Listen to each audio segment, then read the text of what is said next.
Estás escuchando Milenio 3, por Ayuka Nanika. La escena podría repetirse una tarde como otra cualquiera. Quizá esta misma. En algún lugar. Quizá muy cerca de donde usted se encuentra ahora. Un paraje solitario, una luz y una persona asustada. Frente a ella una criatura que parece surgida de lo más profundo de una pesadilla.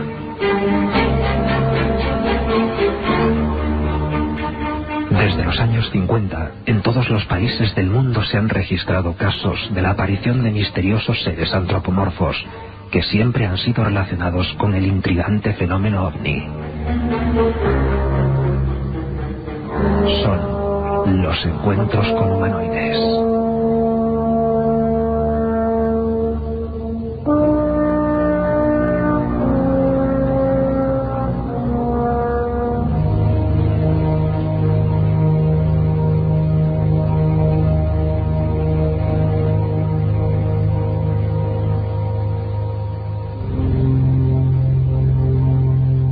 Cuatro y 7 minutos de la tarde, esto es Milenio 3 y hoy tenemos preparado un programa muy especial. Encuentros con, vamos a llamarlo así, entidades desconocidas.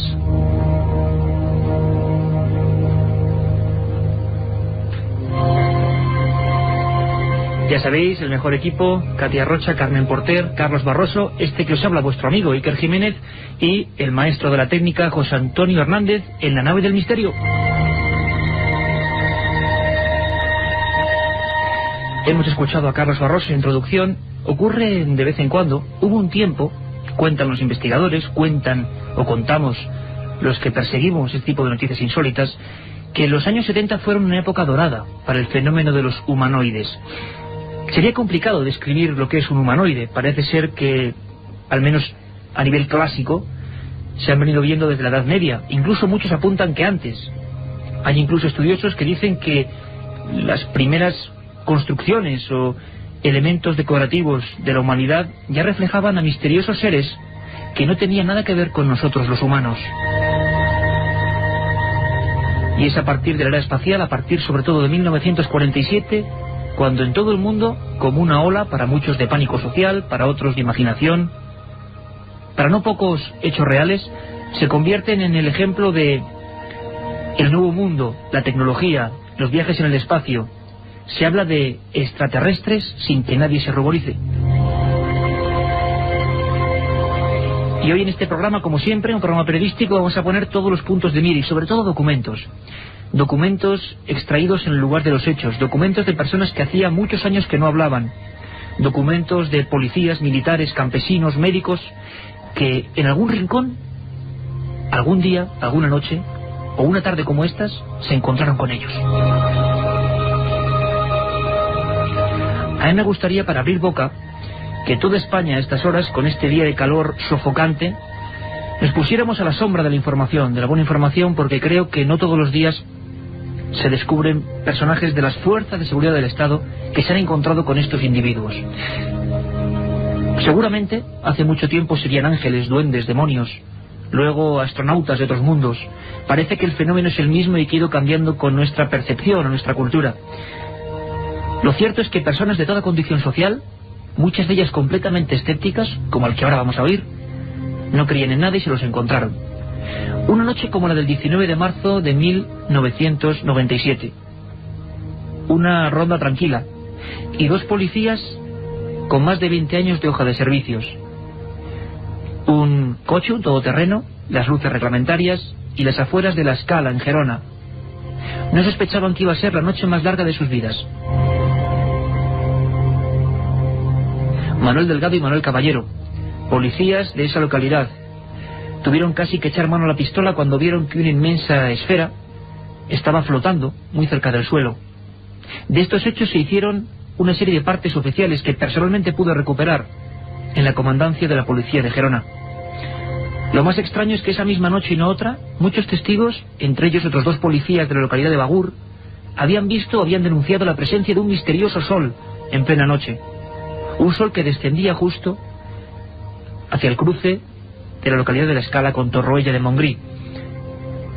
Para añadir más incógnitas, esa misma noche y no otra, el piloto, David Fumado, observó y denunció la presencia de esa misma esfera incandescente.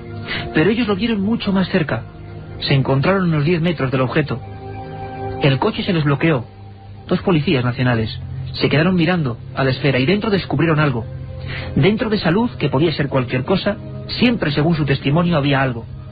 Y aquí tenemos el testimonio de Manuel Caballero. Lo tuvo a solo 5 metros. Porque claro, aquello te sorprende mucho, que es una persona así, es que esto era una persona, ¿sí me entiendes?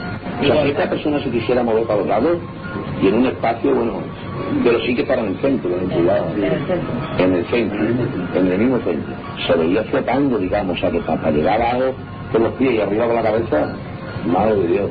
Claro, ahí en el medio, en el centro, y nos estaba mirando, hombre, claro, nos estaba mirando el palo, mirándonos. A ver si me entiendes, yo no le veía los ojos, claro, está, sabía que era una persona.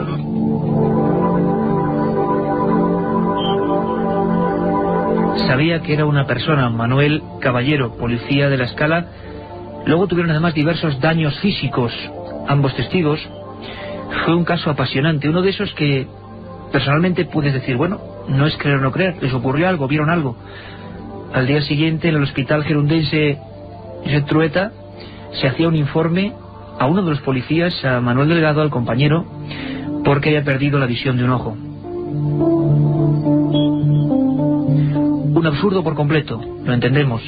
Un silencio, detalle curioso, que muchos testigos describen. Es como si la naturaleza, la propia noche, se callase.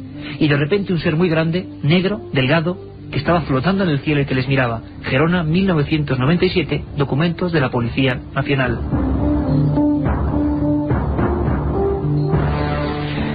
Tenemos como siempre buenos amigos en este estudio 1 de la cadena SER. Javier García Blanco es uno de los más prolíficos investigadores de este nuevo periodismo, lo desconocido. Trabaja en la revista Año Cero y ha publicado recientísimamente un libro con un título sugerente: Humanoides, encuentros con entidades desconocidas. Editado Javier García Blanco, Humanoides, el archivo del misterio, Editorial Edad. Javier, compañero, buenas tardes, y una primera pregunta que creo tiene difícil solución. ¿Qué pudieron ver estos policías de La Escala? ¿Qué nos están describiendo? ¿No es una alucinación? ¿No es un imposible? Hola, Iker, buenas tardes.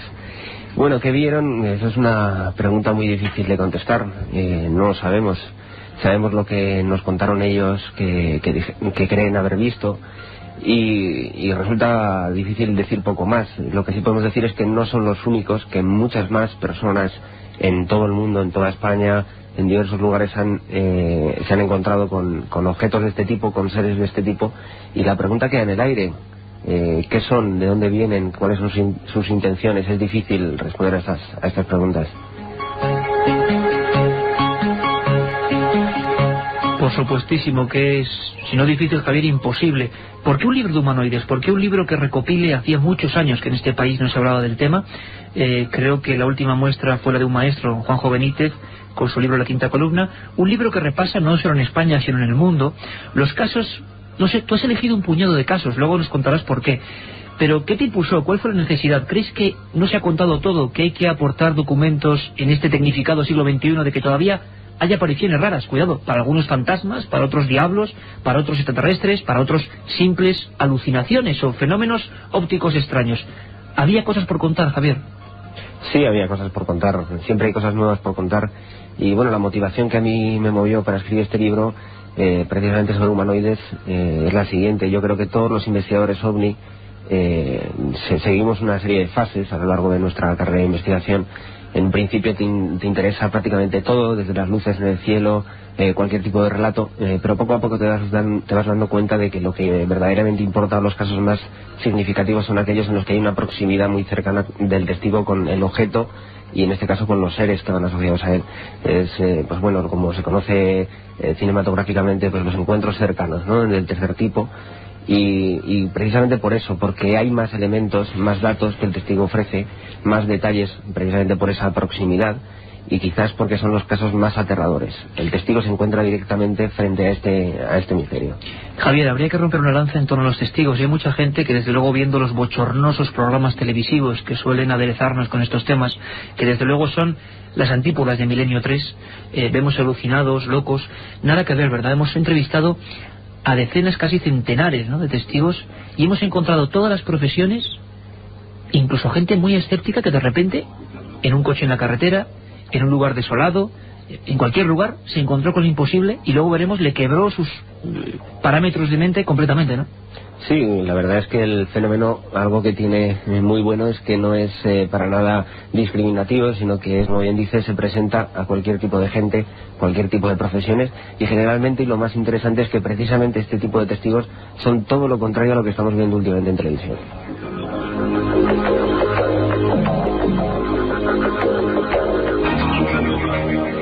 Tú investigaste recientemente, vamos a hablar de casos del ayer y del hoy, por supuesto, porque por mucho que nos cueste creer que esto pueda ocurrir, sigue ocurriendo.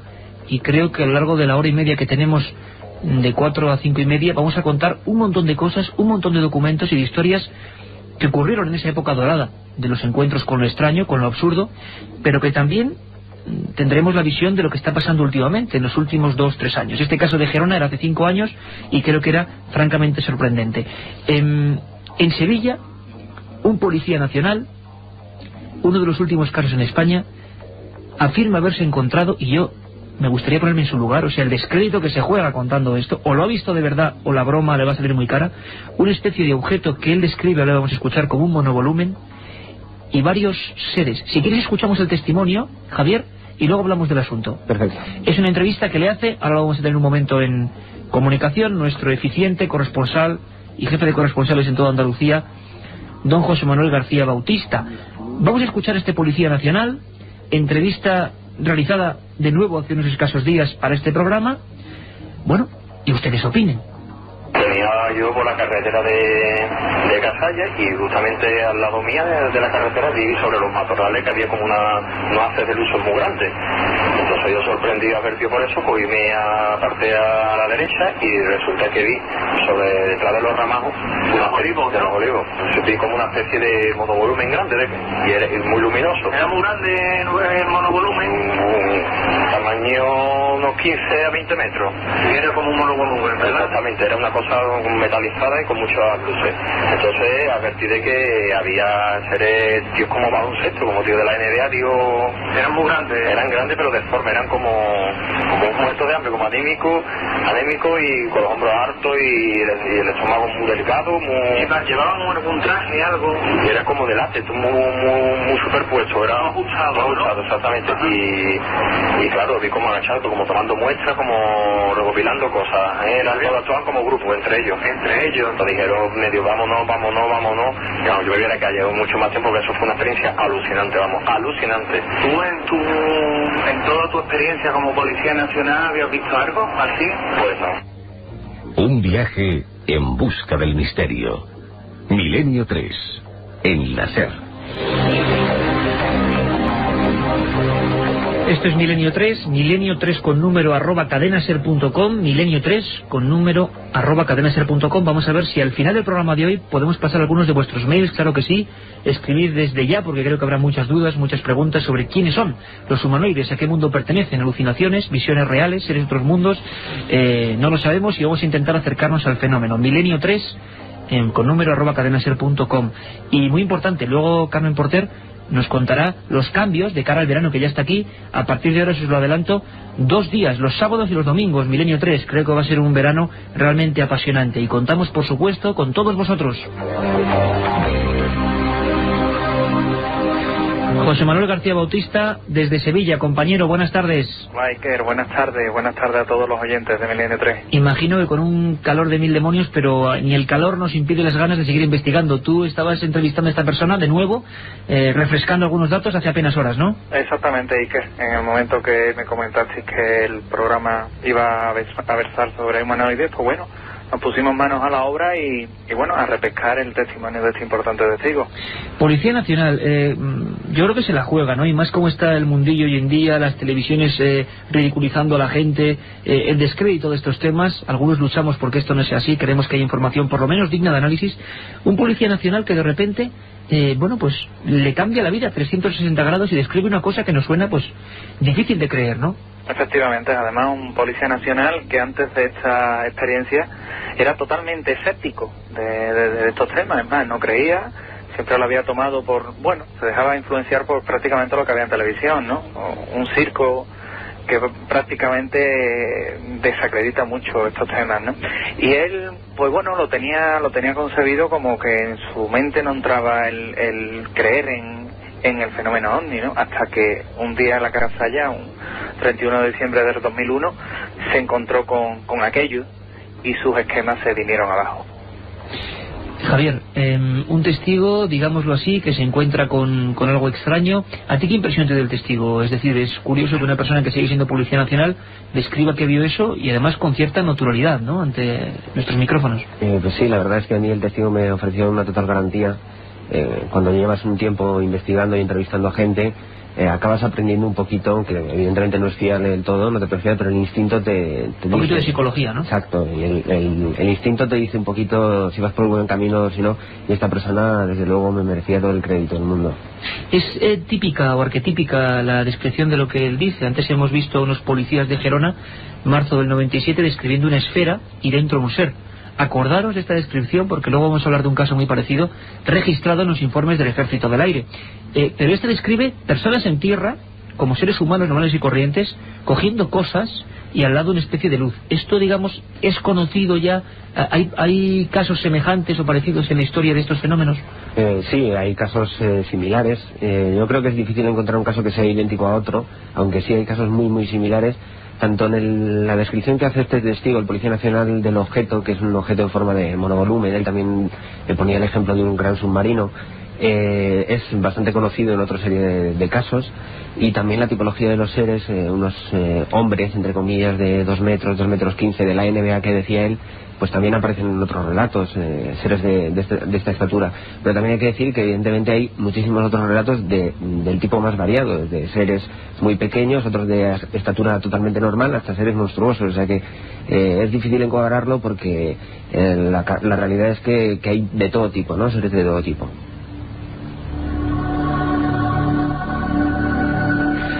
La psiquiatría en diferentes versiones ha estudiado este tipo de asuntos.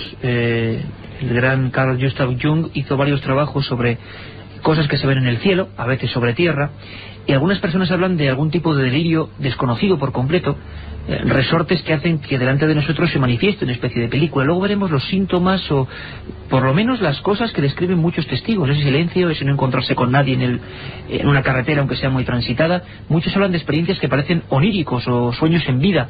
Es más, hay testigos que a pesar de que tengan una apariencia física, luego no se encuentran huellas, parece que es algo que se disuelve. Hay incluso estudios sobre visiones hipnagógicas y hipnopómbicas, perdonadme los dos palabras, pero sería más o menos definiciones muy bien estudiadas que son terroríficas. Un día hablaremos de ellas en profundidad. Descripciones de al levantarse o al acostarse, un síntoma que nos puede pasar, y dicen que en estados de vigilia, al llegar al sueño y al revés, justo antes de despertar o en el proceso de despertar, los movimientos inconscientes de nuestros ojos reflejan algunas últimas visiones del sueño. Lo cierto es que es un poco descorazonador, porque las descripciones que la psiquiatría describe perfectamente son siempre las mismas. A veces en habitaciones cerradas, luego veremos casos, en plena oscuridad vemos figuras a los pies de nuestra propia cama y sobre todo una cara que se aproxima. Ese sería lo que la, digamos, psiquiatría ha estudiado, intentando asimilar por qué alguien en un momento concreto puede observar figuras que parecen dignas de alucinación, visión, espejismo incluso. Pero los fenómenos son más complejos porque hay muchas veces, Javier, que los testigos son varios a la vez, y lo vamos a ver. Antes veíamos a 2 policías al mismo tiempo, es decir, ya es mucho más complicado ver una alucinación cuando los testigos, y tú recoges muchos casos en tu libro, Humanoides, son varios a la vez y a veces desde diferentes puntos, viendo lo mismo, ¿no? Sí, exacto. El índice de credibilidad de estos casos aumenta con el número de testigos. En el caso del Policía Nacional iba acompañado por su mujer, lo cual da un poquito más... Eso no lo sabíamos. Sí, y la verdad es que iba acompañado por la mujer, y al parecer ella se asustó mucho, y eso fue lo que motivó que él no decidiera parar su coche y seguir el camino, porque él, durante la entrevista que nos realizó tanto a mí como a José Manuel y a Rafael Cabello, nos añadía que efectivamente él habría parado, que sentía una gran curiosidad, pero que fue el terror que sentía la mujer el que hizo que no parara y siguiera en camino. José Manuel García Bautista, Sevilla es un lugar privilegiado. ¿Por qué muchos de los grandes casos de los años 70, incluso antes, ocurrieron en Sevilla? ¿Por qué también, quizá dicen muchos, hay muchos investigadores o gente que en una época muy concreta se interesó por el tema, pero la prensa sevillana, por ejemplo el ABC de Sevilla, era un clásico que llegó a hacer secciones de más de 200 capítulos sobre encuentros en las provincias, sobre todo en Sevilla. ¿Hay alguna explicación? ¿Hay más posibilidades de confusión? Dicen también que por paso de aviones, pero también encuentros con este tipo de seres donde ya las confusiones, claro, no es una estrella en el cielo, es algo muy cercano. Es todo un clásico, ¿no?, este tipo de asuntos, ¿no? Aquí es cierto que en la zona de Sevilla el tema de los humanoides es un tema muy prolífico y además es un tema que prácticamente, aparte de los avistamientos de los encuentros con ovnis, ¿no?, las meras luces en el cielo de origen desconocido, pues es cierto que hay múltiples registros de humanoides, ¿no? Humanoides en la zona de Casalla, que es la zona de este último testigo, la zona de Gerena, la zona de incluso de Morón de la Frontera. ¿El por qué? Pues tampoco te lo sabría decir. Me imagino que los no identificados eligen el cuándo, el dónde, el cómo y el por qué, ¿no? Y sí es cierto que contamos, o digamos que Andalucía es lo suficientemente, digamos, abierta para esos temas de contar este tipo de experiencias sin que a uno lo tachen por loco, ¿no? Que quizás por lo que nos ha llegado más abundantemente este tipo de información, y los ufólogos históricos de antaño, los Zuna, los Mateos Nogales, los Darnaude, recopilaron gran cantidad de casos, pero ciertamente, y sigue siendo un enigma más, no sabemos el porqué de estas apariciones de humanoides en el sur de España. Me imagino que la localización geográfica, puntos de interés, no lo sé. Uno de los grandes casos sevillanos ocurrió, que salió en toda la prensa, motivó actas judiciales por agresión de un objeto desconocido. El testigo era Manuel Fernández Carrasco, tenía 26 años, le ocurrió en enero de 1976. Un año clave, un año importante, no sabemos por qué, en el que periódicos regionales, periódicos nacionales se llenaron de noticias como esta. Empezó o abrió el fuego este caso de Benacazón, Miguel Fernández Carrasco, un obrero de la construcción que fue encontrado dando gritos, llorando, aporreando la puerta de su familia en la calle Jero, en la entrada de Benacazón, porque aseguró que había visto una especie de nave con forma rectangular y dos seres muy parecidos a los que describía el último testigo. No recordaba nada y había llegado con todo tipo de quemaduras y una extraña grasa negruzca que le recorría todo el cuerpo. A veces ya todos los periódicos de la época sacaron El País la reflexión de que se estaba investigando a nivel judicial una supuesta agresión de origen desconocido y una persona al que todos los exámenes psiquiátricos periciales dieron como perfectamente normal, pero muy asustado, muy impresionado por esa especie de visión. En plena noche, de madrugada, regresaba de dejar a su novia y se encontró en un camino, como ocurría con este testigo, con dos seres que vestían algo parecido a buzos, parecidos al traje de los hombres rana, y que le miraban fijamente. No recordaba apenas nada más, y sí esas quemaduras en todo su cuerpo. Carmen Porter, no sabemos por qué ni por qué no, pero el año 1976 fue distinto a todo. Hubo todo tipo de casos y nos gustaría recordar algunos, aunque sea muy brevemente. Buenas tardes, Iker. Pues vamos a recordar 4 de esos casos que ocurrieron en ese año clave, en 1976. El caso Mañeru, el 18 de febrero a las 4 de la tarde en la localidad navarra de Mañeru, Natividad Salvador, Carmen Santesteban y Miguel Ángel Martínez observan un ser muy delgado envuelto en un traje negro que, según los testigos, medía más de 2 metros. Unos meses más tarde, el caso Matapozuelos. A las 11:15 de la noche del 23 de abril, Fidel Hernández Roya observa en el pueblo de Matapozuelos, Valladolid, 3 seres con largas túnicas blancas que flotan a pocos centímetros del suelo y que se acercan peligrosamente hacia él. Caso Escalante. El 9 de julio a las 5:30 de la madrugada, Margarita Cajigas y Miguel Ángel Ruiz, los trabajadores de una fábrica de magnetos, se encuentran con una figura de más de 3 metros de altura que camina frente a ellos. El extraño ser portaba un casco reflectante y una túnica negra. Las piernas eran blancas y sus movimientos lentos y pausados. Desde otros puntos, otras 3 personas son testigos de lo insólito. Y por último, el caso Talavera. El 12 de noviembre a las 11:30 de la noche, en la base aérea de Talavera La Real, en Badajoz, los soldados de guardia José María Trejo, Juan Carrizosa y José Hidalgo son sorprendidos por un ser luminoso que aparece detrás de unos matorrales. Tenía los brazos en cruz y en su cabeza algo parecido a un casco. Además emitía un sonido muy agudo parecido a un zumbido. Asustados, los soldados disparan al ser verde. Serían apenas titulares lo que pasó en ese año. Este último caso en concreto dará para 1, 2 o 3 programas. Os prometemos informaciones muy fuertes en Milenio 3 sobre el caso prohibido, uno de los casos que motivó expedientes del Ejército del Aire que desaparecieron durante una época, un caso de tiroteo dentro de una base aérea contra esto, contra un ser. Pónganle ustedes el origen, nosotros solo decimos humanoides. Y seguro que muchas personas se han quedado estupefactas diciendo, ¿cómo que una base aérea? ¿Cómo que fenómenos dentro de una base aérea? Esto es realmente imposible. Bueno, pues no, e incluso no solo en 1976. Los archivos del Ejército del Aire, como veremos, registran y reflejan historias muy semejantes. Pero ahora, y además no se ha emitido nunca en ningún lugar, tenemos documentos realmente, yo creo, sensacionales sobre uno de los últimos fenómenos.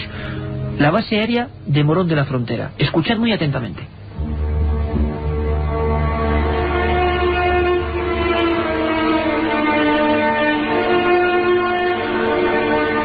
Las instalaciones de máxima seguridad militar han sido en multitud de ocasiones epicentro de este tipo de apariciones.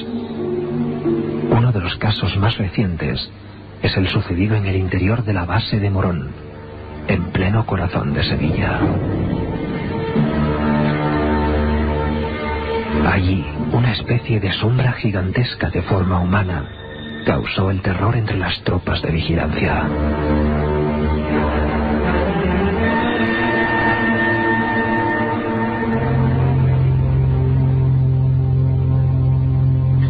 Son las 4:30 pasadas, 4:33, esto es Milenio 3, estamos todo un equipo de periodistas informando sobre unos asuntos sobre los que también, valga la redundancia, nos habéis preguntado constantemente en milenio3@cadenaser.com. Y sabéis que este programa lo hacemos por y para vosotros y que simplemente traemos la mejor información de nuestros archivos, los documentos de última hora, lo que está ocurriendo. En Morón de la Frontera han ocurrido fenómenos, dicen que desde hace mucho tiempo. Es una de las bases más complejas e importantes de la zona que corresponde al mando del Estrecho. José Manuel García Bautista, desde Sevilla, tú has investigado por activa y por pasiva, te has jugado el pellejo, has recibido críticas y alabanzas, ha habido un fenómeno social en torno a las informaciones de Morón, pero algo muy especial pasó en 1998. Ha habido muchos casos, pero hubo uno que, si nos describes brevemente, creo que nos va a poner los pelos de punta. Año 98, informes que no aparecen, quizá el último caso de seres extraños dentro de una base militar. Efectivamente, Iker, porque en noviembre del año 98, un soldado que se encontraba de guardia en los hangares de allí de la base aérea de Morón, se había asaltado por un ser antropomorfo también, un humanoide, y causó el terror en un chico que estaba de guardia, dándole el alto, siguiendo las reglas que marca el ejército para estos casos, un caso de intrusos dentro de una base, pues tras proceder a lo que es el protocolo, abrió fuego sobre ese ser. El ser prácticamente ni se inmutó y simplemente en una especie de gesto de agacharse desapareció. Pero lo cierto es que aquello causó conmoción en la base, hicieron intervenir a diferentes miembros del interior de la base, y el caso, la verdad es que desde entonces quedó prácticamente, olvidado a postas dentro de los archivos de Morón de la Frontera como un caso que aparentemente jamás sucedió. Afortunadamente, y eso lo sabes tú bien, Iker, contamos con los testimonios y hoy quizás cobra más fuerza que nunca. Yo recuerdo una mañana inolvidable, unos días de investigación inolvidables junto a José Manuel García Bautista y Rafael Cabello. Y delante de nosotros, entrevistamos a varios de los testigos que en aquellas noches históricas se enfrentaron a algo muy parecido a lo ocurrido en Talavera, y luego Javier nos contará más casos, más historias, o lo ocurrido en Galdar, Gran Canaria, que luego repasaremos. Casos donde ha intervenido personal militar, casos donde ha habido disparos de bala, y casos donde evidentemente se han hecho un sinfín de informes. Algunos aparecen y otros no. Es curioso, os doy solo un dato. que de los 2000 folios más o menos que ha desclasificado el Ejército del Aire español sobre estos asuntos, solo hay un caso que supuestamente falta, y un caso en el que además en una de las listas se pone extraterrestre y una interrogación. Es el único caso dentro de la llamada desclasificación de documentos OVNI del Ejército del Aire. Ese caso es el de Talavera, disparos dentro de una base, y ese silencio parece que se adueñó de Morón. Ahora aquí vamos a romper esos años de bocas selladas. Escuchad muy atentamente, porque es el testimonio de uno de esos soldados que se encontró frente a frente con una criatura, como decimos, digna de la ciencia ficción. Soldado de un destacamento de Morón de la Frontera, noche de guardia, base aérea. Esta es la voz, y así, muy nervioso, en una entrevista inolvidable, nos describía lo que vio el soldado Daniel Corchado. Le escuchamos. Es como... color es como un color metalizado. No es el color, no es un color de ese metal, no es como un gris con aceite. Da la impresión de que puede ser como gelatinoso. Tampoco estoy muy seguro de lo que te estoy diciendo, porque en ese momento tú no te pones a mirar lo que me estás preguntando, ¿no? Tú ves una imagen y eso se te queda aquí, como un cuerpo de una persona. No con las proporciones del brazo en proporción con el cuerpo y las piernas en proporción con el cuerpo, era como más de tronco y más cabeza. No se veían dedos definidos, pero la forma es como si tú con una cámara desenfocas una imagen. Más o menos, ¿no? O sea, como algo un poco borroso, ¿no? Exacto. Como algo un poco borroso. Javier García Blanco, base aérea, y la descripción: alguien con un traje que parece que brilla, o que tiene una sustancia que brilla, un ser mucho más alto que los seres humanos, y que se aparece junto a la zona del polvorín y zona de combustibles de la base aérea de Morón de la Frontera. Esto nos parece una visión, un absurdo. Son varios compañeros a los que hemos podido entrevistar que desde diferentes puntos no solo ven, sino cargan contra esa figura. Silencio especial en estos casos, ¿verdad? Sí, la verdad es que las respuestas por parte del Ejército del Aire son pocas, y cuando son negativas. Es lógico también, por otra parte. Tenemos que tener en cuenta que se trata de instalaciones militares, instalaciones aéreas en este caso, y que el Ejército no puede reconocer abiertamente que seres de este tipo campan a sus anchas por instalaciones militares del Ejército español, con lo que ello conlleva para la seguridad nacional. Entonces es lógico. Hubo investigadores de la línea escéptica, por así decirlo, que realizaron gestiones para entrar en contacto con altos mandos del Ejército del Aire en busca de información, si lo hubiere, sobre estos casos, y la respuesta fue negativa, que carecía de todo fundamento, etcétera. Entonces la pregunta que debemos hacernos es, ¿se puede confiar en lo que nos dice el Ejército? Hay que tener en cuenta que una de las máximas del periodismo de investigación es que hay que desconfiar de las fuentes oficiales. Evidentemente ellos, como digo, no van a reconocerlo abiertamente, pero los testimonios de estos testigos y el hecho de que no sea un único caso sino varios, tienen que hacernos sospechar y mantenernos alerta. Humanoides, encuentros con entidades desconocidas, el archivo del misterio, editorial Edad. Javier García Blanco. Javier, hay un capítulo en que hablas de balas contra el misterio.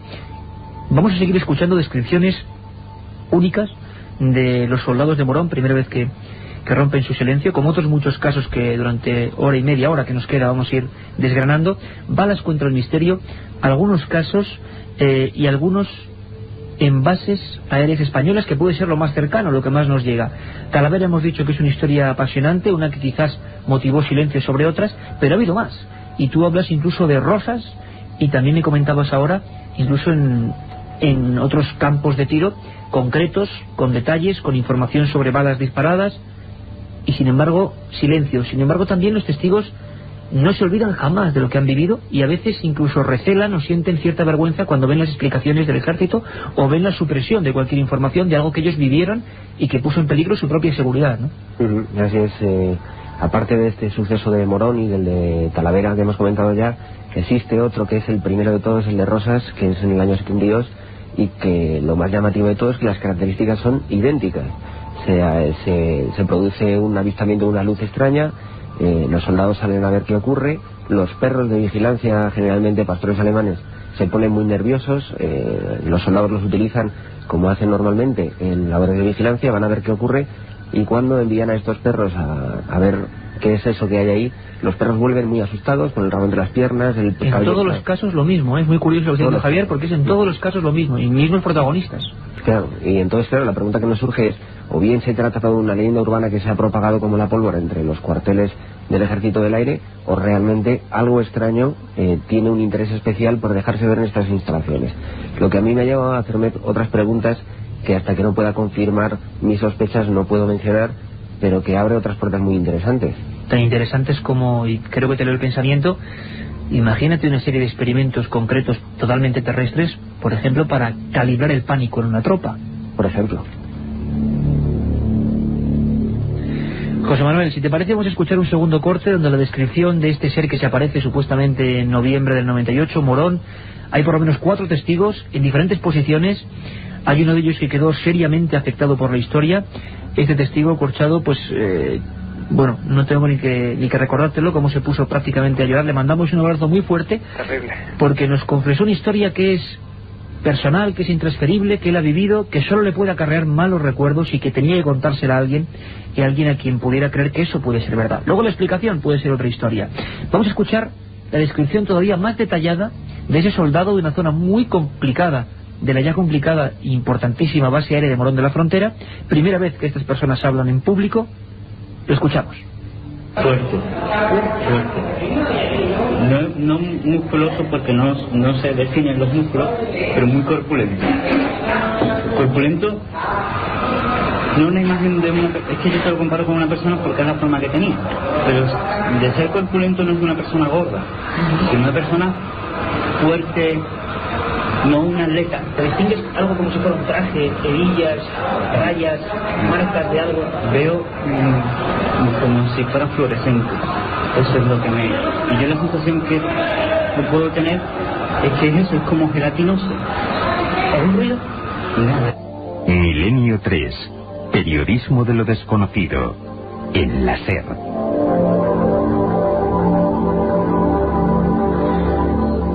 5 menos cuarto casi de esta tarde, no podemos negarlo, estamos disfrutando el Estudio 1 siempre en penumbra, y nos lo preguntan, claro que en penumbra, la penumbra que podemos, casi con unos focos, aunque hoy es de día y vemos al fondo del estudio cómo entra la luz del día, pero eso no significa nada. Aquí todo el equipo, con el maestro José Antonio Hernández en la nave, poniéndonos sonidos y documentos, intentamos hacer que viváis lo que estamos sintiendo aquí, la emoción del misterio. José Manuel, bueno, haremos varios programas, ojalá muy pronto desde esa ciudad hermana de este programa que es Sevilla. Además, un abrazo fuerte a José Vicente Dorado, jefe de programas de Radio Sevilla, que nos escribió diciendo que, bueno, que Sevilla está con Milenio 3, con cualquier cosa, material lo hay para seguir haciendo 1000 cosas, ¿verdad? Sobre este tipo de fenómenos, apariciones extrañas, incluso relativas a militares. ¿Nos atrevemos, José Manuel, a un programa, aunque nos puedan llover críticas o más cosas, centrado en lo que ocurre en la base aérea de Morón, relativo al misterio? Por supuesto, y con todos los testigos que requiera Milenio 3 para el efecto. José Manuel, compañero, un abrazo grandísimo, como siempre, fenomenal trabajo, y nos vemos, como siempre, persiguiendo el misterio. Muchas gracias, Iker.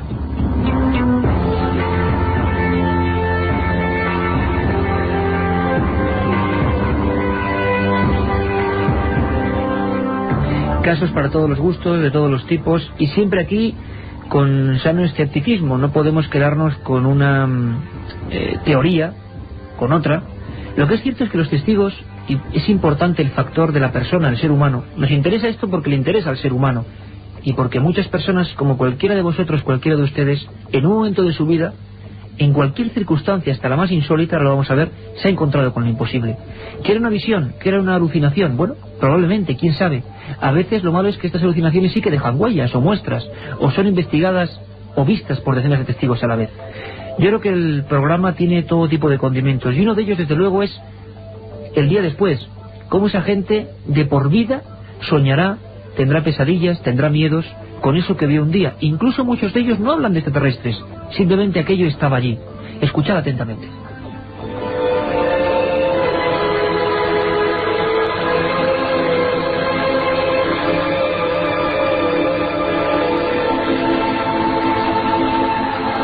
El recuerdo y la tensión persiguen durante años a los testigos de un encuentro con humanoides.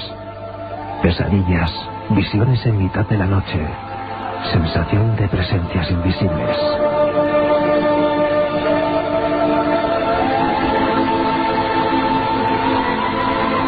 La vida de quien se ha topado con este imposible cambia radicalmente, más aún si antes del caso la persona, como tantas veces ha ocurrido, era completamente escéptica.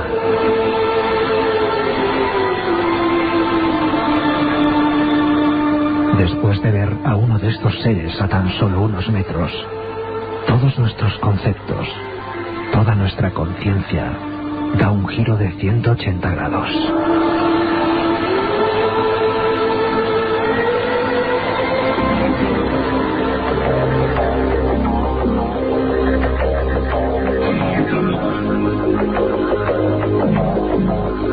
Personas completamente escépticas que un día se encontraron de bruces con lo imposible. Y yo creo que nunca podremos comprender exactamente su visión, su perspectiva. Tampoco ellos escucharán este programa de forma igual que nosotros. Desde luego les rememorará historias que pertenecen ya o están enganchadas al corazón y al alma sobre todo. No sabemos por qué el año 76 fue tan prolífico, como les contaba Carmen Porter, en sucesos de este tipo. Pero tampoco sabemos por qué hay regiones de España, una sería Sevilla, por ejemplo, y otra completamente opuesta o diferente en entorno, vegetación, clima, como es Cantabria, ha sido también una de las provincias, comunidades punteras desde los años 70 en este tipo de fenómenos.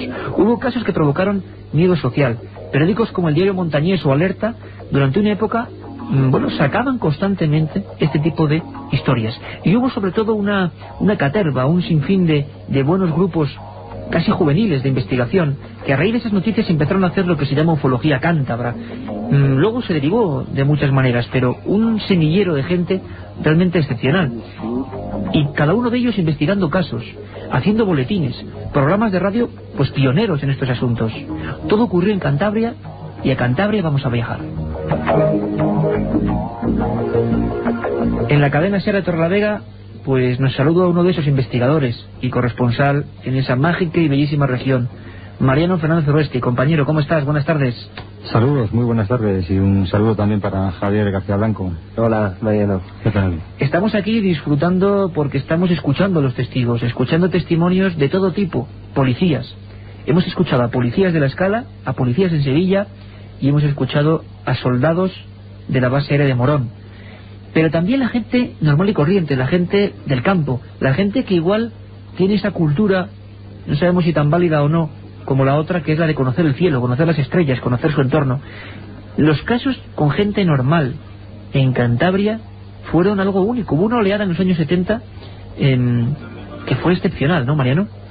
Yo lo creo que sí, pero yo añadiría algo. Fueron efectivamente muy importantes, pero yo añadiría siguen siendo, porque si tenemos tiempo pues contaremos algunas de las novedades más recientes que tenemos en este sentido recogidas, ¿no? Por supuesto, o sea que todavía la cara de los humanoides sigue presentándose. Mira, Iker, yo te diría que hay dos ideas, si es que se pueden esbozar alguna idea, por decirlo de alguna manera, lógica en todo este mundillo, ¿no? Una hace referencia, al menos en lo que refiere a Cantabria, a determinados lugares donde generalmente se ha producido un incidente de estas características, de estos llamados incidentes del tercer tipo, según la clasificación que un día hizo Joseph Allen Hynek. Uno de esos lugares normalmente suele ser escenario de más sucesos. Y la segunda de las ideas es que generalmente las personas que son testigos tienen relación entre sí.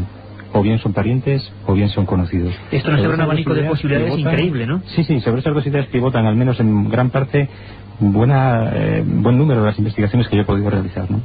Yo recuerdo perfectamente aquellos recortes. Tú investigaste sobre el terreno esos casos, y para no alargarnos, por ejemplo, en Escalante, uno de los más increíbles y que tocaremos en profundidad, una pareja, como contaba Carmen Porter, de trabajadores de la fábrica FEMSA en Treto, se encuentran con la imagen más absurda. Yo recuerdo perfectamente allí entrevistándoles, la descripción era como un astronauta en la luna, movimiento en cámara lenta, alguien con una túnica, absurdo por completo y de una altura descomunal, que entraba dentro del casco urbano de Escalante. Pero poco después, en la población de Isla, el párroco, don Pedro Higuera Pérez, se encontró dentro del campanario de Isla, con un quizá miedo y psicosis ya generado, con otra visión parecida de un ser que flotaba en horizontal, el absurdo elevado al cubo, a lo más ilógico.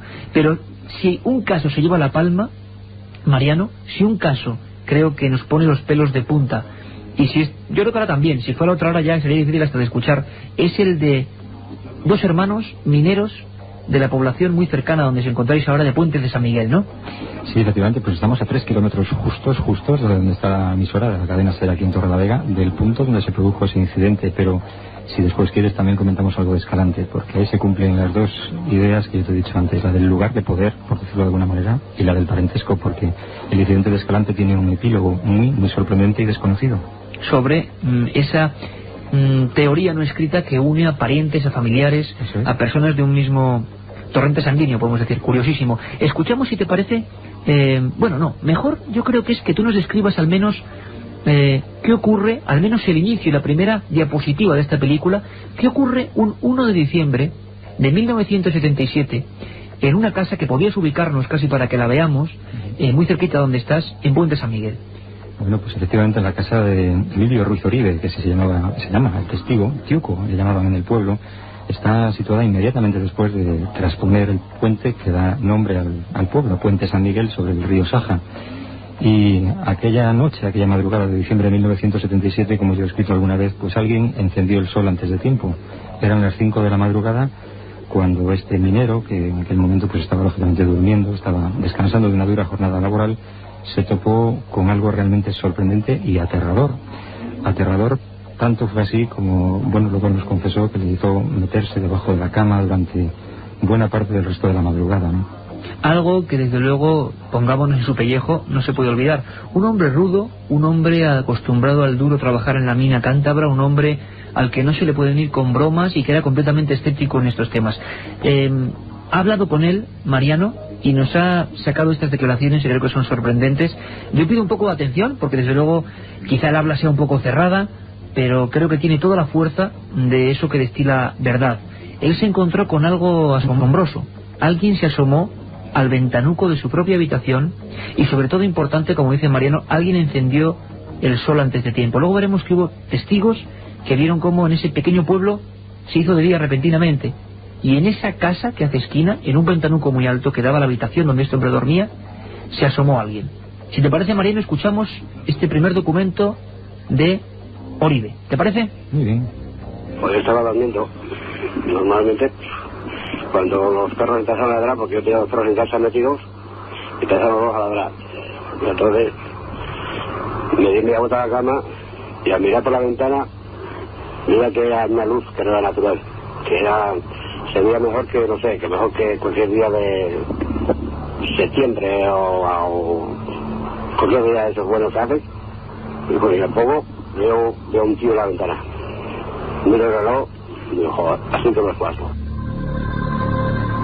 Ve un tío en la ventana que está a 3 metros, y luego las 5 menos cuarto. Importantísimo este detalle, Mariano, porque incluso hay una farmacéutica, Balbina Noriega, que para que veamos lo que ocurrió en ese pequeño pueblo, se puso a hacer las labores de la casa creyendo que había amanecido, ¿no?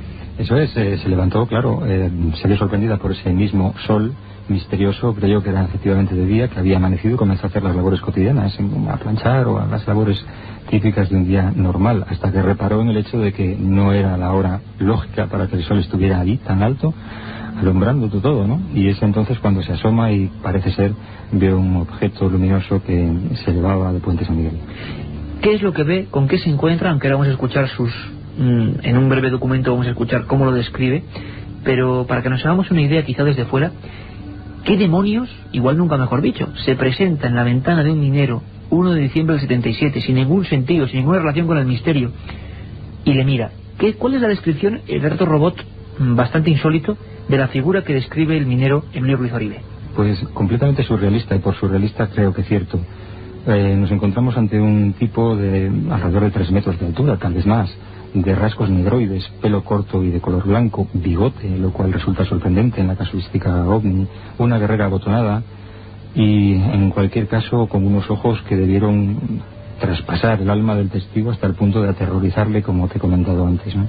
Él se mete casi debajo de la cama, debajo de las mantas, y aquello se empieza a alejar y le da la impresión incluso, por favor imaginemos la escena, en esa casa de piedra, de que a pesar de que son casi 3 metros lo que hay del suelo al ventanuco, ese hombre está encorvándose para mirar. Eso es, está agachado, sí. Cuando se incorpora, el terror ya en el testigo es máximo, ¿no?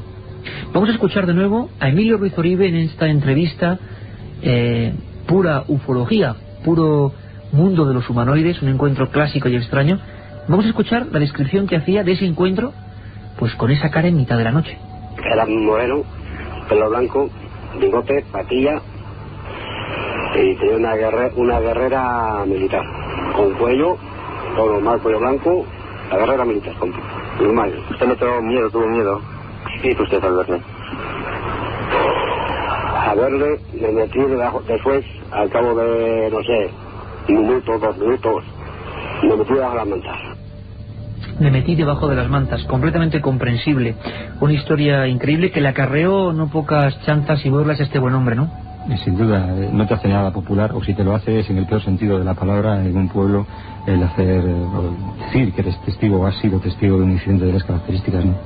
Mariano, nos hablabas de, aparte de los casos clásicos, ahora ya aproximándonos a nuestros compañeros del boletín informativo, que ha habido más historias, más casos que no han tenido quizás esa repercusión porque desgraciadamente la prensa seria, no como en los 70, no informa en los periódicos de estos temas, pero tú has ido recogiendo testigo a testigo historias muy parecidas y casi retratos robots muy similares, ¿no?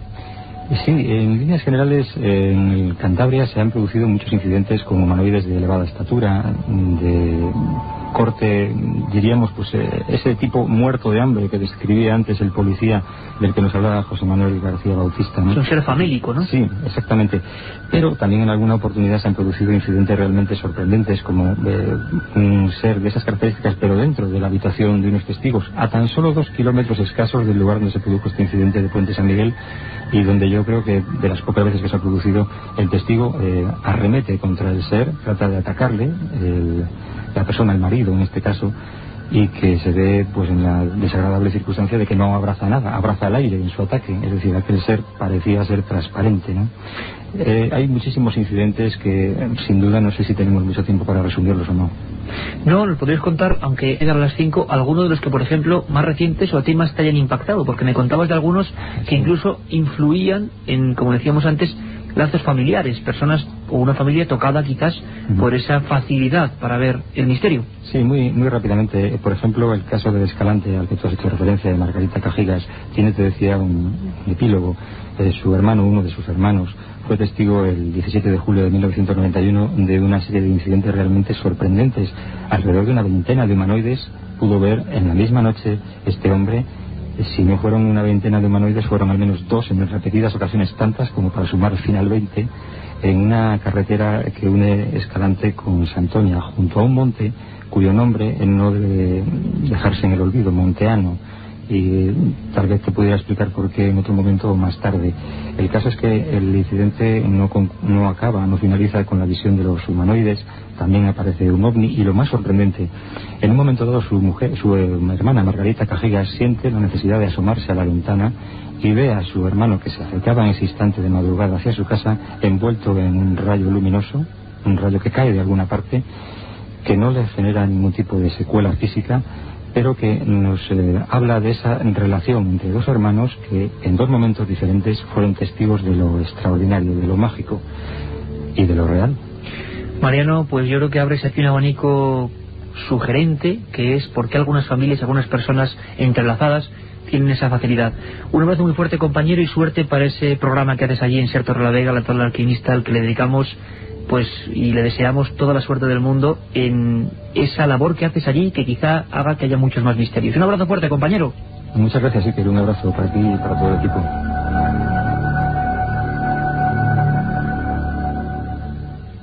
Milenio 3, en la SER. Aquí seguimos, Milenio 3, todo el equipo, y dispuestos a seguir ahondando en ese asunto tan intrigante de los humanoides. Estamos haciendo un recorrido por España y todavía nos quedan 25 minutos para seguir ahondando en casos del ayer y, por supuesto, del pasado más reciente, porque los hay y con documentos de última hora. Lo que sí hay que destacar es lo que tenemos para esta madrugada. Ya sabéis que de 3 a 4 es el programa que desde junio no cambia, que está ahí siempre, pero sí que hay variaciones importantes a partir de la semana próxima. Hay que tomar nota porque, bueno, quedar todos avisados del nuevo horario 2 días en vez de 1 de Milenio 3, Carmen. Pues vamos a empezar por esta madrugada. Nos iremos hasta Málaga. ¿Os acordáis de la llamada de un oyente que recibimos el pasado fin de semana y que nos decía que algo estaba pasando en un cementerio de Málaga? ¿Guardia jurado del cementerio? Al parecer se oían lamentos, lloros de un niño que llevaba varios años muerto. Pues nos iremos hasta allí donde nuestro corresponsal Luis Mariano Fernández ha estado investigando el tema. Como siempre tendremos nuestras secciones de madrugada, el informativo, donde daremos cuenta de esas noticias que nadie os cuenta, las leyendas urbanas, las conspiraciones, la historia perdida, y hay que dar, Iker, lo adelantabas tú antes, el nuevo horario del Milenio 3. Vamos allá. Estaremos con vosotros todos los fines de semana, sábados y domingos, de 10 a 11 de la noche y, como siempre, la madrugada de los domingos de 3 a 4 de la madrugada. Recordarlo, sábados y domingos de 10 a 11 de la noche y luego ese mismo domingo a las 3 de la mañana.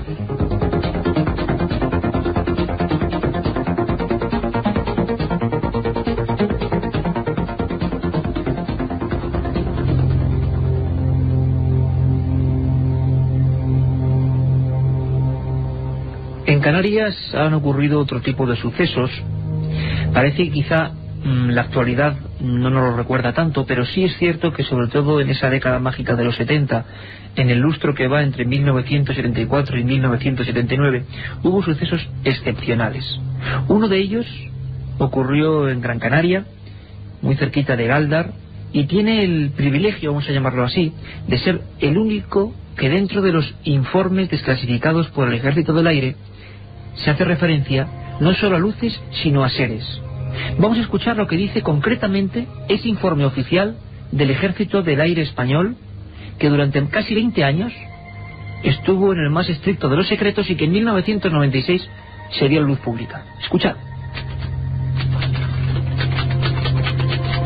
Mando Operativo Aéreo. Estado Mayor Sección de Inteligencia. Confidencial.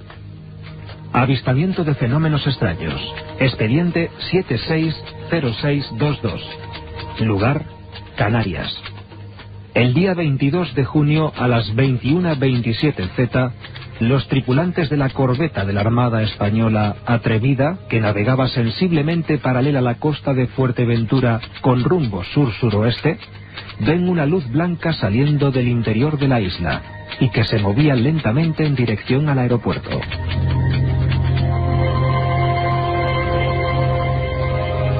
Tenemos en la cadena SER en Tenerife a José Gregorio González, nuestro compañero y corresponsal en toda esa zona, pues cómo no decirla, también mágica y queridísima. Ojalá vayamos para allí en no mucho tiempo. José Gregorio, compañero, buenas tardes. Buenas tardes, Iker, y buenas tardes a todo el equipo. Encantado de tenerte aquí en estos micrófonos de nuevo. Claro, hablamos del gran clásico canario, probablemente, ¿no? La historia que ha dado la vuelta al mundo, de la que se ha escrito hasta la saciedad. Yo no sé si ha cambiado tu perspectiva con el tiempo, porque lo cierto es que no solo se vio una luz como hemos visto en esta primera parte del informe, ¿no? No, la verdad es que, hombre, a medida que vas conociendo el caso, vas conociendo a los testigos y con la perspectiva, evidentemente, que da el tiempo, te das cuenta que el caso es mucho más complejo que el simple avistamiento de una luz que va aumentando de tamaño y que, bueno, que alcanza dimensiones realmente colosales y de la que incluso se llegó a tomar una fotografía que es todo un clásico dentro también del material audiovisual que existe a nivel internacional sobre el tema OVNI. Por eso, cuando observas desde 20 años después, más de 20 años después, observas este caso, pues realmente te das cuenta que hay muchas incógnitas, que es muy complejo y que a veces tienes la impresión de que estamos ante un caso múltiple que tuvo por testigo principal, o que el destino, o que la prensa, o que incluso los militares tal vez involuntariamente convirtieron en testigo principal a un médico y a varias personas más, y en testigos secundarios yo me atrevería a decir que incluso a cientos de personas, si no miles, en todo el archipiélago. Cientos, miles de personas. Algo ocurrió desde luego en el archipiélago canario aquel 22 de junio de 1976 y nuestro compañero José Gregorio González lo sabe mejor que nadie.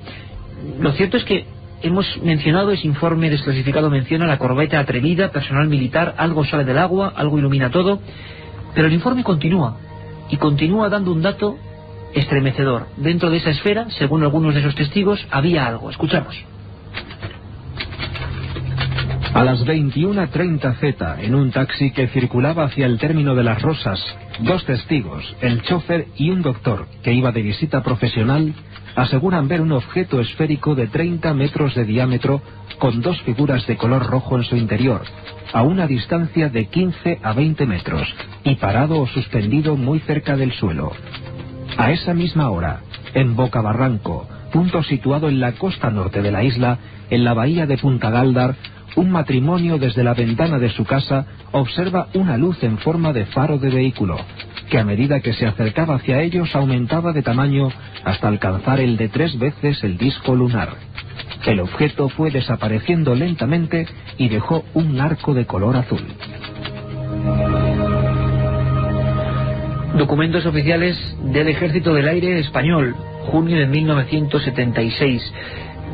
José Gregorio, ¿qué había dentro de esa esfera? ¿Cuál es la descripción? ¿Con qué nos quedamos? Bueno, este relato o este testimonio correspondería al médico Francisco Julio Padrón, que tenía consulta en Guía, es un municipio muy cercano, colindante al de Galdar, que es donde tiene lugar el encuentro personal que tuvo él y un taxista que le acompañaba, Francisco Esteves García, que era amigo, con el que habitualmente incluso a veces iba a pescar, y un vecino de Galdar, que era en concreto el que tenía a su madre enferma, que fue el que motivó que se recogiese a Francisco Julio esa noche para acudir en una visita urgente hasta la casa de esta persona. Este testigo, tercer testigo, era Damaso Díaz Mendoza.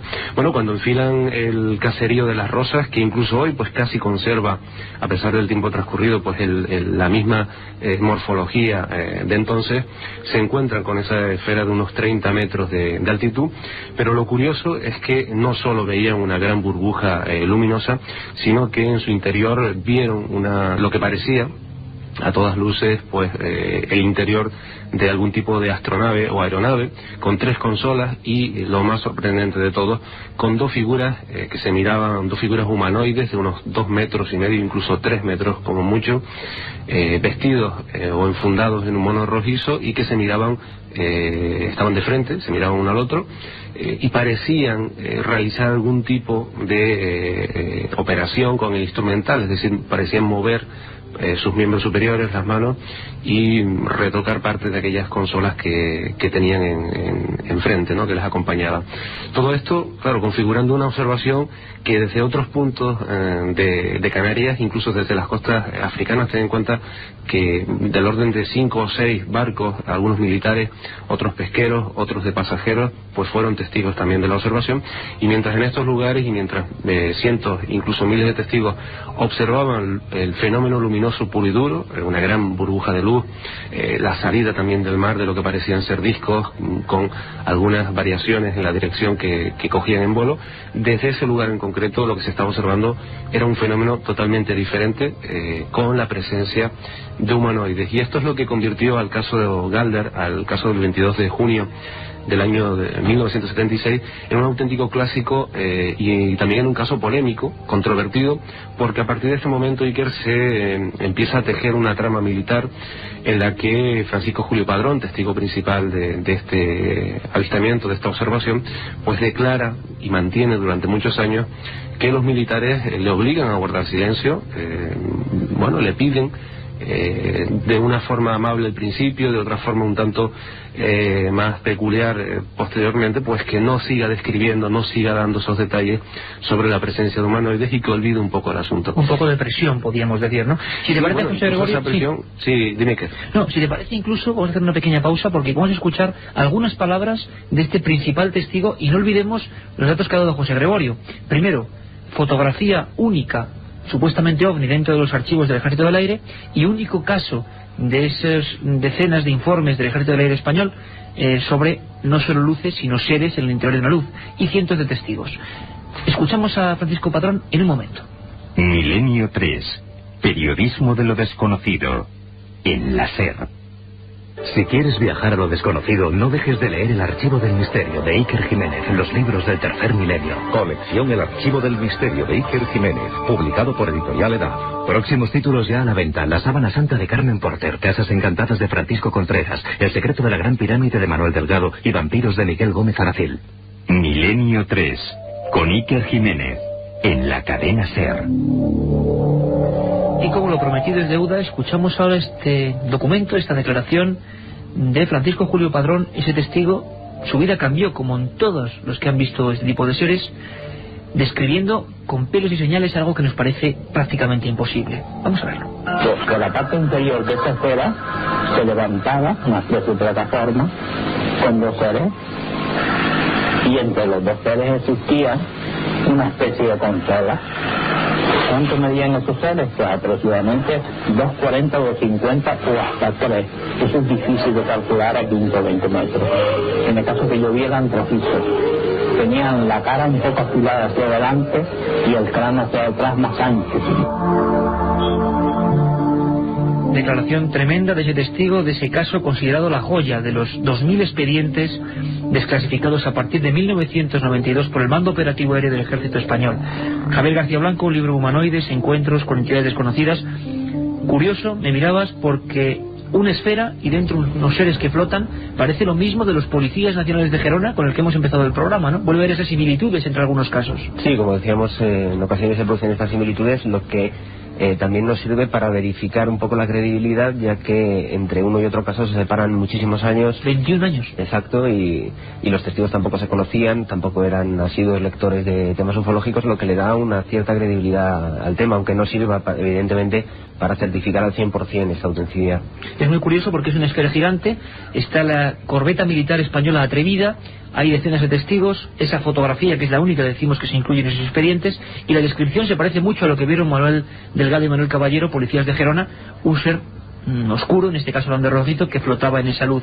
20 años, no, casi 25 años después, José Gregorio, la vida de estas personas, que es muy importante, cambió como si hubiera pasado un huracán, ¿no?, por ellos.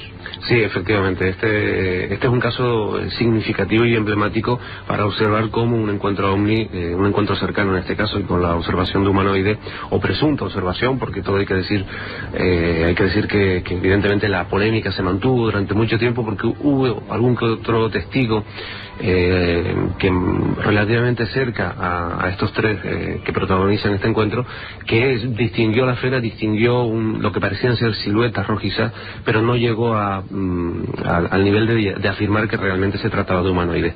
Pero el caso es que Francisco Julio Padrón cambió radicalmente su vida. Incluso él llegó a afirmar que había sufrido algo así como un despertar de conciencia. De hecho, tuvo encuentros posteriores en este mismo lugar y en otras localizaciones de Gran Canaria, y desde luego provocó un auténtico terremoto personal y a nivel familiar que realmente trastocó su vida hasta fechas relativamente recientes, en las que incluso tuvo que abandonar la isla de Gran Canaria y desplazarse a vivir hasta un punto de la península, porque, bueno, de alguna manera todavía seguía padeciendo las repercusiones que este caso provocó en su vida. Un auténtico terremoto interno, pero vamos a escuchar un documento de ver que es excepcional. Hablamos con el general del Mando Aéreo de Canarias, el general Dolce Espejo, la persona más importante a nivel militar de todo el área canaria. Yo creo que esta frase puede ser una bofetada para tanta gente que dice que esto son habladurías. Hablamos del general Dolce Espejo, que tuvo que ser juez instructor de esta historia que ocurrió en Canarias. Y yo creo que es definitorio, José Gregorio, para analizar este caso. Escuchad muy atentamente lo que dice el general Dolce Espejo. En junio del año 76, concretamente el 22 de junio, mandé a abrir un expediente sobre un fenómeno extraño que ocurrió sin género de dudas. ¿Por qué se consideran secretos todos los informes que se mandan, todo esto? Hay una razón muy sencilla, que es muy desagradable tener que decir no sé. Ahí teníamos todo un general del Ejército del Aire. Es muy desagradable tener que decir no sé. Y nadie sabe qué pasó el 22 de junio del 76 en Gran Canaria. José Gregorio, compañero, desde la cadena SER allí, un abrazo muy fuerte. Un abrazo, Iker, suerte. Y viajamos rápidamente desde las Islas Canarias, desde este lugar donde ocurrió lo de Galdar, porque ha habido casos que han sido de última hora. Casos que en pleno siglo XXI han seguido asombrando, por ejemplo, a familias enteras.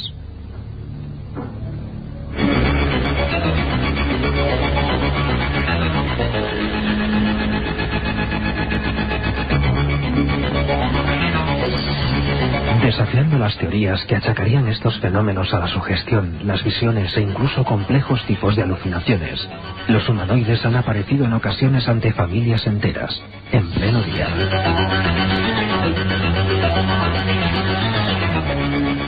Uno de los sucesos más extraños ocurrió hace apenas 2 años en las inmediaciones de Escurial, un pequeño pueblo extremeño.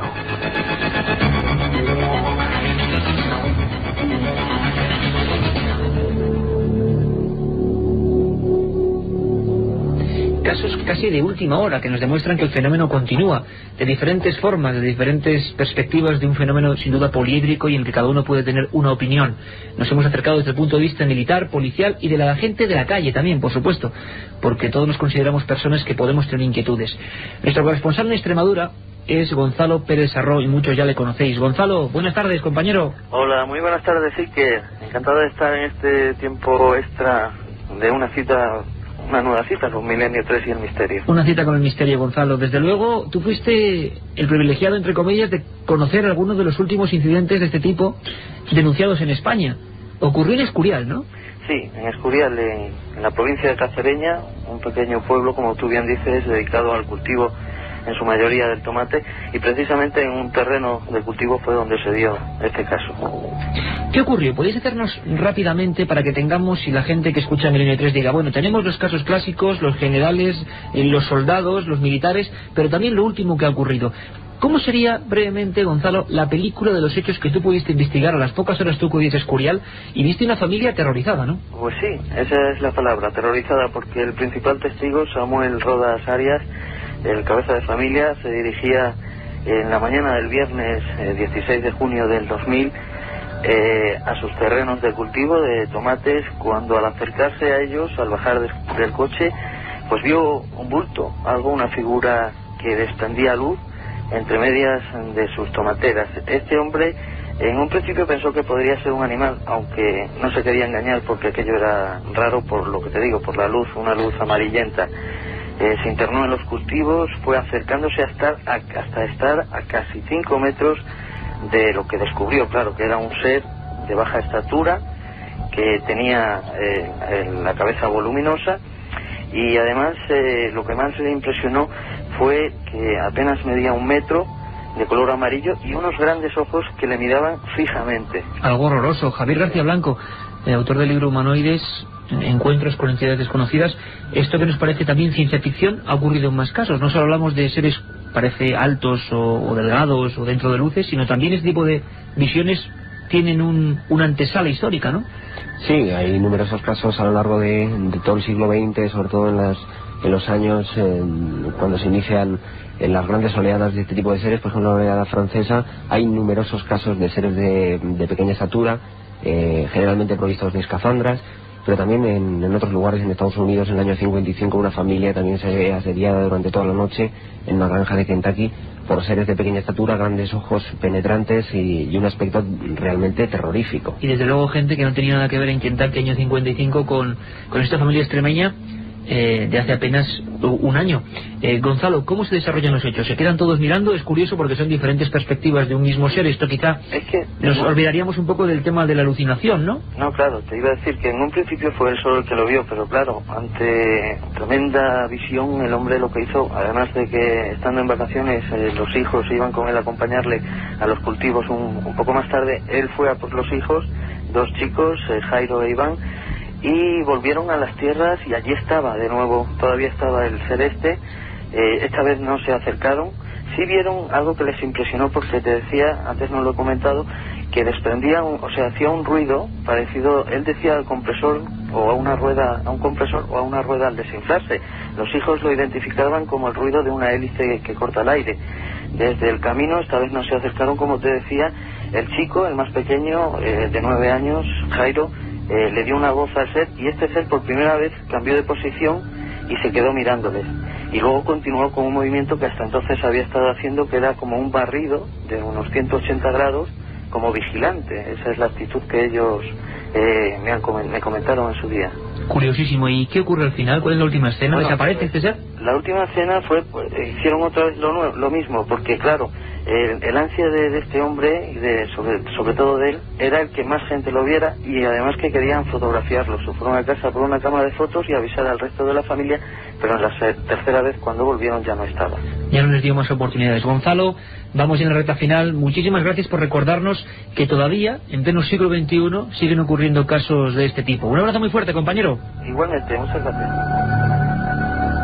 Y es que a veces la creencia en estos seres, sean lo que sean, parece que ha suplantado a algunos condimentos religiosos. Ángeles ayer, extraterrestres hoy, se decía en los años 70.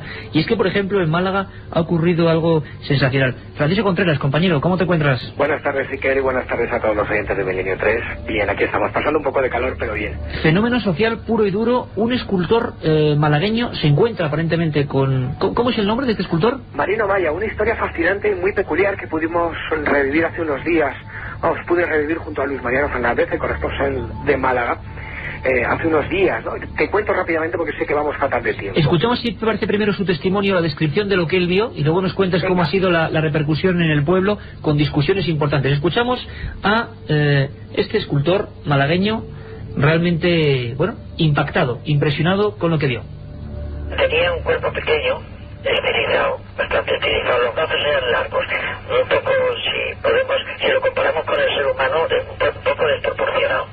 Le llegaban casi a las rodillas, las manos, estoy hablando de las manos, le llegaban casi hasta las rodillas, los pies eran planos, completamente como aletas de un pescado, de un pez, de un tiburón, pero de forma humana, siempre de forma humana.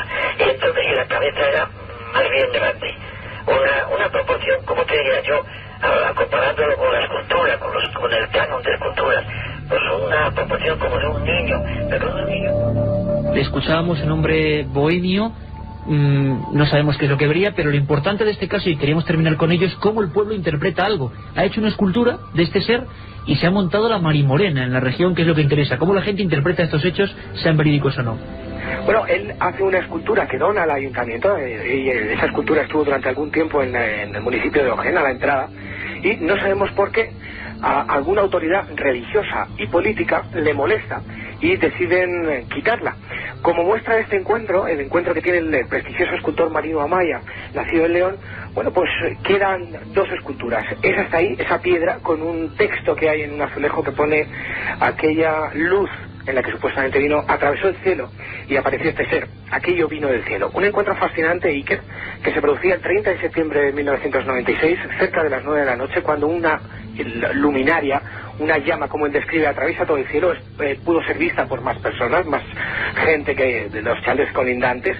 Hay un extraño sonido, un extraño ruido. Los perros que tiene Marino se alteran, empiezan a ladrar. Él se acerca al lugar donde procede este y luego la aparición de ese ser que hemos escuchado. Lo importante quizá aquí, Francisco, sería la polémica que ha habido entre la gente y cómo la religión, la Iglesia, no permite, digamos, que se idolatre lo que muchos piensan que es la sustitución de religiones, nuevas creencias, ¿no? Hay una frase que es la que es como un secreto a voces en Ojén, ¿no? Que es que la que decía el sacerdote: aquello no puede estar ahí. Aquello no puede estar ahí. Gracias a todos, compañeros, gracias, Francisco. Nos quedamos ya con Carrusel. Gracias, Javier García Blanco, autor de Humanoides. Suerte con el libro. Muchas gracias. Gracias a todos, compañeros, y os dejamos ya, no hay tiempo para más. Ha sido hora y media con todo tipo de documentos, con una tarde, mejor dicho, pues de infarto, con los compañeros, como no, con el mejor fútbol, como siempre, Carrusel.